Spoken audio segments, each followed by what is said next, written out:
be strong in the picture. Ah! Hey guys, welcome to the episode of Brain Cancer Diaries. I'm just out here hiking with the family. It's a little happy. It's a little happy, but it's also a little desolate if you look over there. This is a true diary. I'm going to have to talk about some of the bad stuff, not all the good stuff. I'm feeling a little down. If you don't want to hear about that stuff, then don't watch this episode. I understand. But anyway, just kind of catching you up on everything that's going on. A lot of good, but there is some down stuff. That's life in general, whether you have cancer or not. Anyway, see you on the other side of the...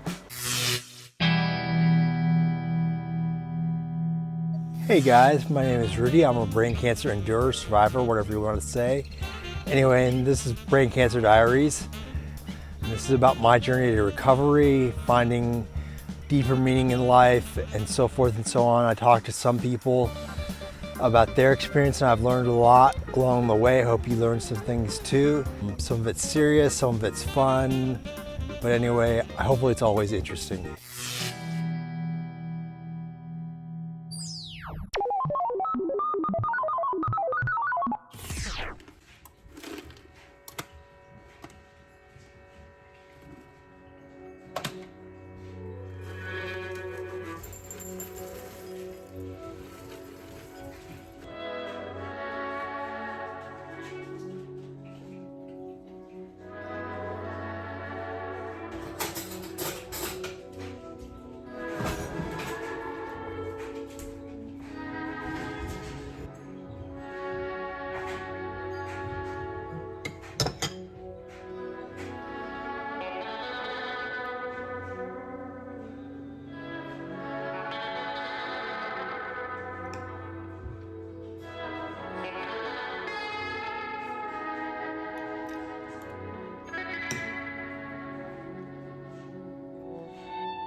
Okay, you might be wondering what I'm doing, but it's just what I go through every day. I try to keep things relatively positive in this series, but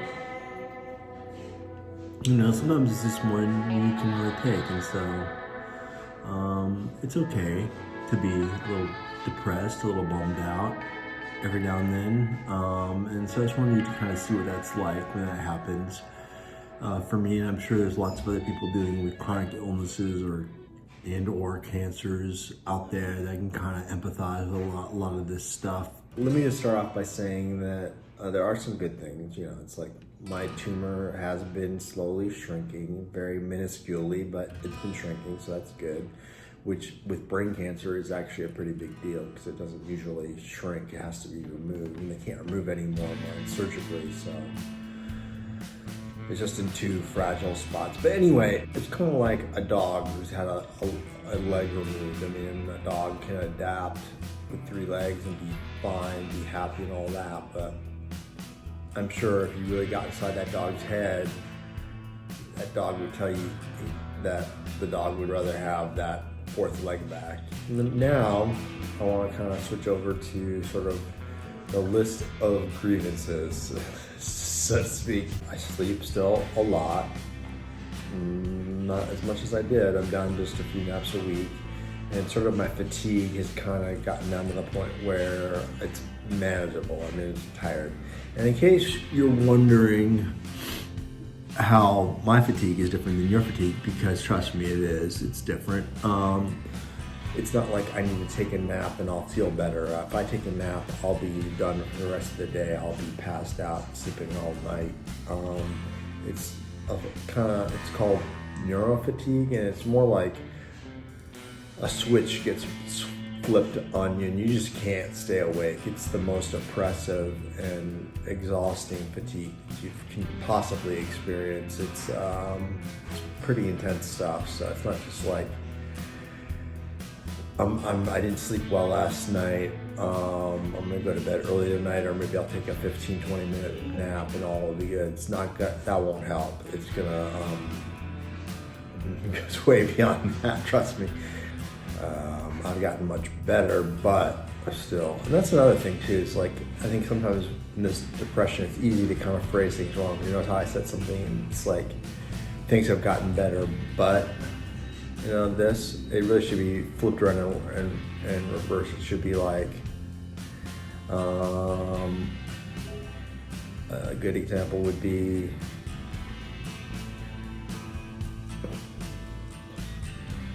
a year ago, I was barely walking a few hundred steps a day, but now I'm walking miles.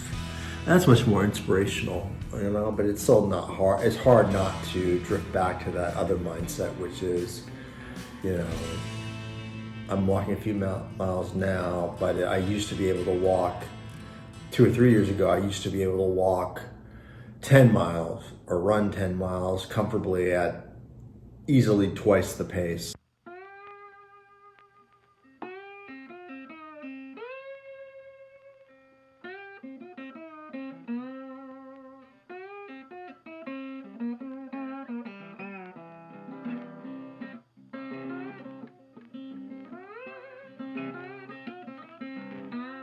But that leads to another thing, which is sort of the invisible disabilities, where people think you look fine, but you're really not. So it just looks fine to the out. Somebody doesn't know better, but then you take a look for 20 to 30 seconds and you realize, oh yeah, that guy's arm keeps coming up sort of randomly when he walks in a weird way, and he shuffles a little bit. His left leg drags a little bit, doesn't move quite as well as the right. Always tired, no matter how much I sleep. Even if I sleep 10 hours a night or 14 hours a night, which, you know, always tired. It's hard for me to focus and concentrate on stuff, no matter how much I want to. It's one of the biggest challenges is just spending time with my kids. Just because they make noise and run around like little kids do, and it's too much stimulation for me, so it's hard. I mean, I force myself to do it, but it's always a struggle. My walk, look at it. I mean, I physically can't lift my legs. I just can't do it. My legs won't go in that too. I can't physically lift my legs properly to run in a proper running stance. So I'm just walking past the high school that my kids might potentially go to someday. Will I live to see them go there? I don't know. These are the things that cross my mind. If you think that's a little heavy, think you can't understand, you don't. I'm sorry, you just don't. It's different, because for you, the possibility of dying seems like maybe it might happen, maybe it might not. For me, I know it will happen. It's not a secret. I get really excited when the sun goes down, because it means it's almost justifiable that I can go to bed soon.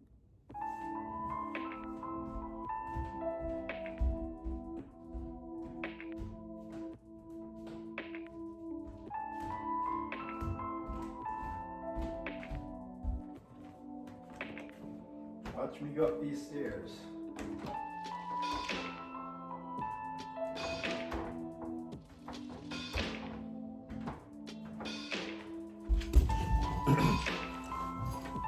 This room I spend a lot more time in than I care to admit.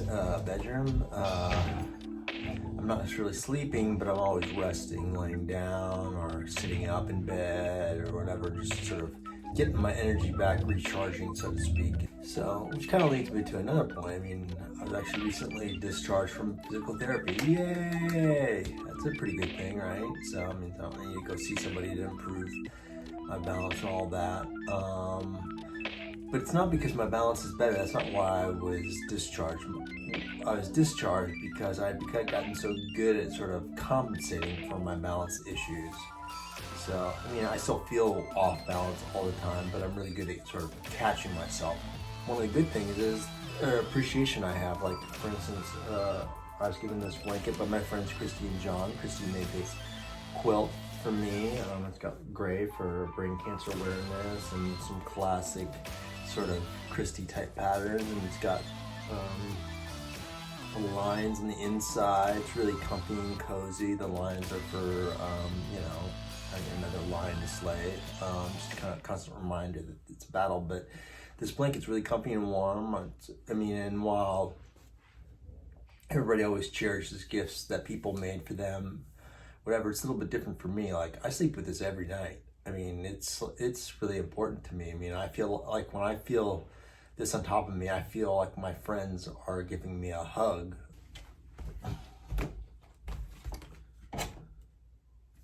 See this? This is a railing that my friend David made and put in, David Harmon.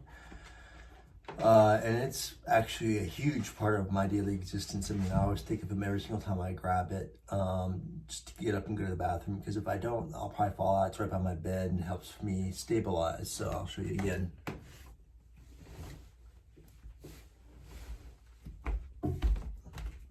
Just stop. I just stop for a minute and then get my bearings and then keep going.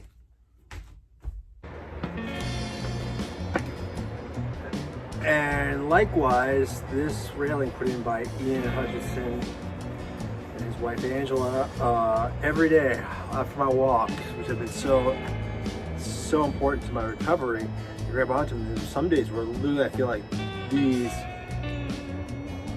these railings have saved my life. I mean, when I get that last step and I reach the railing and I grab onto it, I'm just like, I always say to myself, thank you, Ian and Angela, thank you. Because it's a much bigger gift than you could possibly imagine.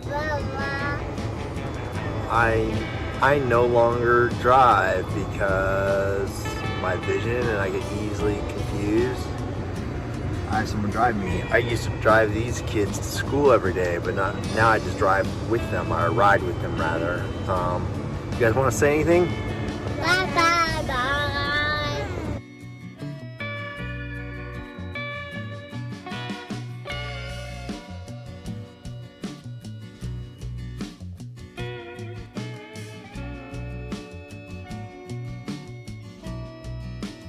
Sometimes I feel like I'm standing on a railroad track in the rain with my headphones on, oblivious to the world. And then I realize I am. Right now I'm getting my infusion. I'm just here at the infusion center getting my infusion, my IV of Avastin that works so well to keep me alive. Everybody here is really nice. This drug is actually not too bad, very few side effects, but I would rather not have to come here every 2 to 3 weeks for the rest of my life, because that's how long I'll be on it, in theory anyway, until it stops working. If it stops working, then who knows? Then I guess I gotta prepare for the worst, as they say. Hey. Let's not get confused. I know a lot of others have it way worse than I do, but it doesn't mean that I still can't feel like I'm stuck in another time, another era, another body that's not quite mine, not quite somebody else's. It's rough. It adds up. All these little things that sort of are annoyances to other people that they might have, that I have a lot of, it just sort of adds up. Hey, so here I am outside of Lucas Lepre's Brazilian Jiu-Jitsu here in Knoxville. For those who don't know, I used to train a lot. I actually even had a gym in Brazilian Jiu-Jitsu and mixed martial arts and kickboxing and Muay Thai and all that. Anyway, I've been trying to get back to training. I've been doing stuff slowly here and there, getting my feet wet. Tonight I was going to try my first full class. Just because I've been doing really well on open mats and rolling a bunch of rounds, and it just was really, really hard. It was a real reality check for me. I got maybe a little nauseous, for lack of better terms. But I'm still alive. But this just sort of brings to mind the idea that the old me for sure is dead. it's just, you think you're starting to do all right, getting more active and all that, and then something always reminds you that, like, no, you're not the same person you used to be. It's very maddening. I'm not mad at cancer. I'm mad at the old me for not appreciating everything that I was able to do back then. I didn't live life the way. Why did it take cancer to make me the person I am today? I mean, I'm grateful for that person, but at the same time too, it's like, why did it take something so awful to change how I look at the world and appreciate certain things? And why do I keep kicking that person in the face, the new me, the new Matt, in the face with sand and dirt by thinking negatively? It's really hard. It's just a constant struggle, and I'm sure anybody with chronic illnesses or any type of cancer can identify with what I'm saying. It's one of the toughest parts of having an illness like this. You want to see the face of cancer? This is it. Even on a good day. This is as good as it gets, guys.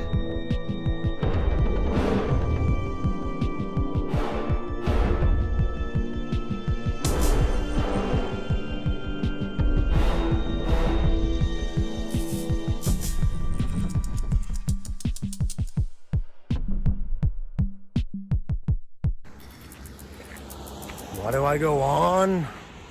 Sometimes I'm not sure. And then I think about it and I think I go on because I still can. And there's lots out there that can't anymore. Why are you living?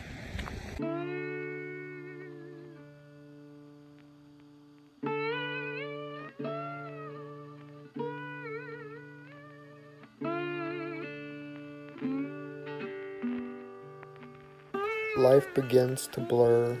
There is no future, no plans. One cannot make a dream for life.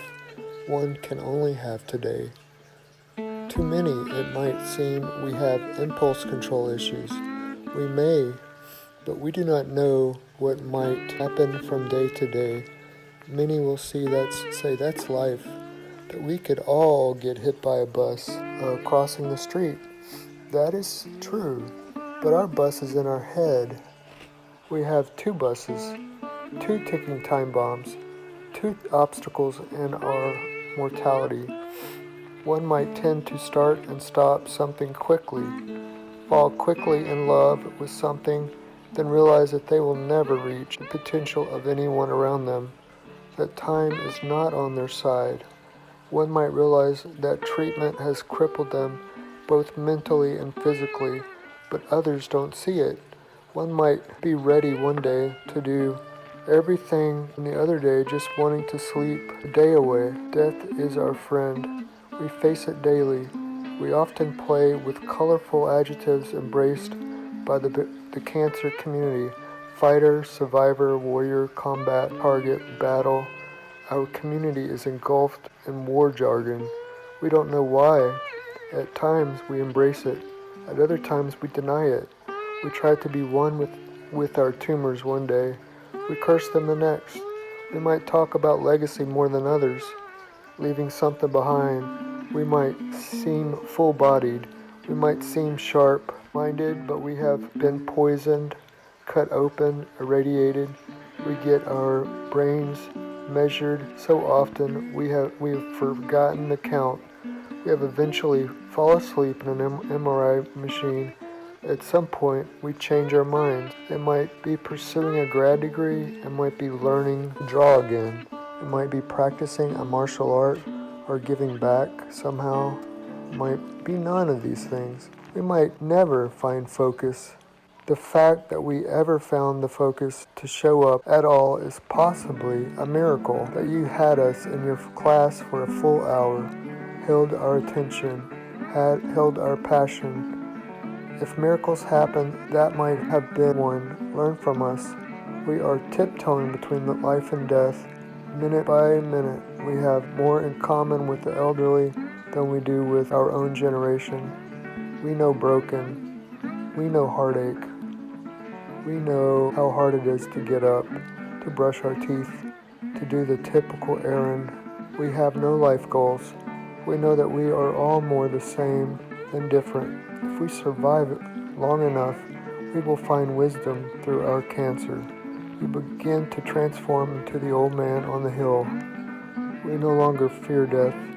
We will spout wisdom, but find it incredibly hard to practice.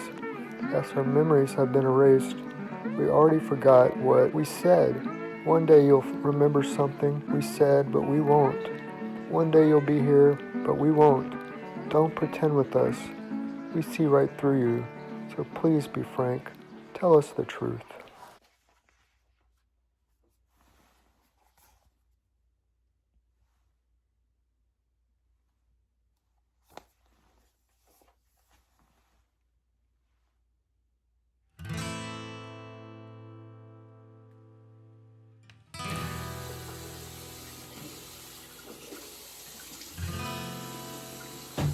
You know after you brush your teeth, you're gonna spit it.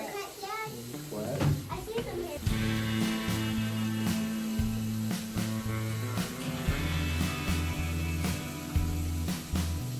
Okay, so the way this works.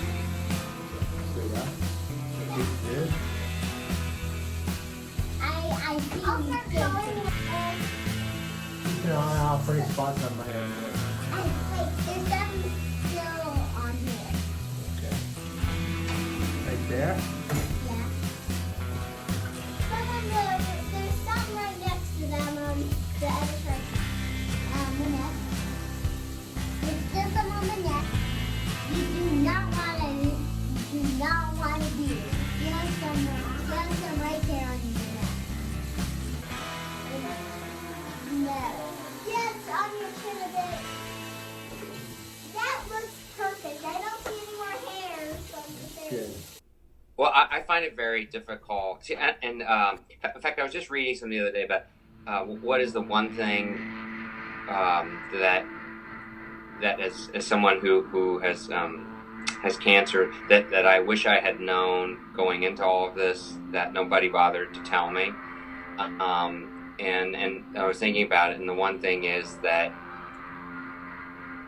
it just, even if you go through treatment successfully, or or have successful surgery, or you just always are somewhat haunted by the specter of cancer. I mean, once it's touched you, and you could be, no evidence of disease or whatever term people want to use. But I think it just, at least for me,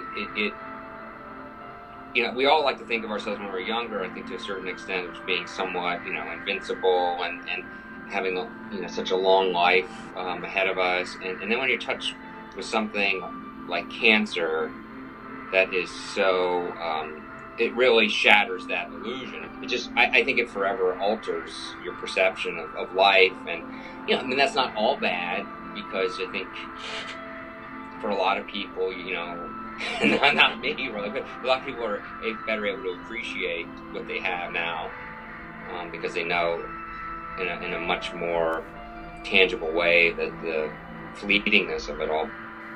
Always sort of low level depressed anyway, even if I have cancer or not, but Yeah. But comes with the territory, so. Right, but, that's right, that's in our DNA. Yeah, so I don't know. I just wish I could go a day without feeling dizzy or feeling like I want to take a nap at some point, so. I think sometimes there's this expectation that we put on ourselves, and it comes from, I don't know, from doctors or healthy people, whatever, that we should be more fine than we feel. We shouldn't feel down, wherever. And I think that really is unhelpful, because I think every person has to sort of deal with this in their own way. And I'm not advocating that people just mope around, but I think you have to allow yourself to process everything that's happening. And I sometimes I feel like there's a pressure to be more positive than you might feel. But I feel like I think one thing that's helpful for people to keep in mind, at least from my experience, is that you have to just know who you are, and you have to deal with things the way you deal with them. And if that means that you feel better resting a little bit or not being as engaged in things because you might have been pre-cancer or whatever, then I think that's okay. And I think that people who, you know, who try to push you into basically forgetting that you have had cancer or whatever, or not, they might mean well, but they're not being helpful, and you should essentially ignore those people. I don't know if this really made me feel all that much better about being kind of down in the dumps, but at least makes me feel not so alone.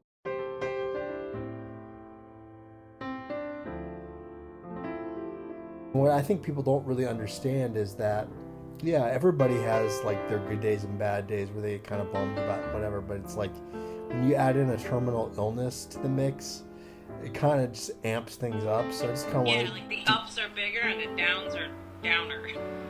Yeah, from my perspective, like I'm generally pretty positive, pretty upbeat, all things considered, a pretty happy person, grateful for all the good times, yada yada.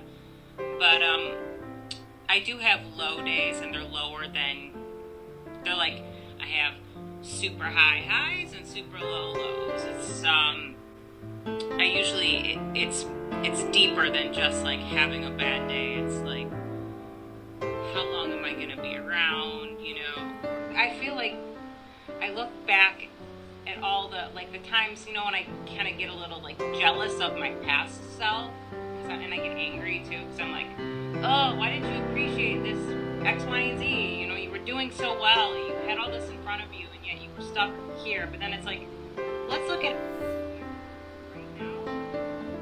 You've learned so much. I feel like a better person, a better human. I'm grateful in different ways, and I don't want to go backwards. Like, I don't want to live through all that all over again. I'm okay moving forward. Moving forward's okay.